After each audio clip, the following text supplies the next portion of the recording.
This will clear up all misconceptions about Antarctica. Watch until end. Antarctica is an ice wall containing the oceans of our known world, like the edge of a giant lake. All large bodies of water require containment, otherwise they will disperse. It's basic science. However, just like any other lake, there is always more land encompassing it. This is why all independent exploration is completely off limits, and all permitted explorations are heavily restricted. They don't want anybody leaving this giant tax plantation. That's why they pretend resources are scarce and keep us imprisoned with the Antarctic Treaty. Why else would all the countries who've signed the treaty be fighting each other over resources but agree to protect them in Antarctica?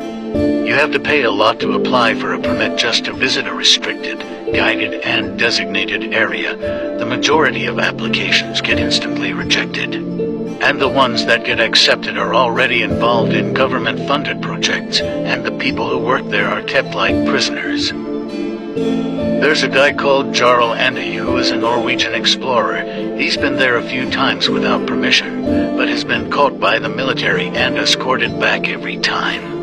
He mysteriously lost crew members and his boat one time, and the military will not release the radio conversations between them and Jarl's crew.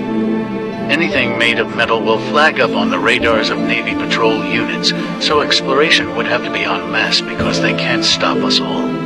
There will be many more stories like Jarl and he, but most will not have lived to tell the tale, and those that did were probably silenced. I'm going to show you a piece of the 200-foot ice wall that's broken off and drifted out to sea. You're going to want to see this.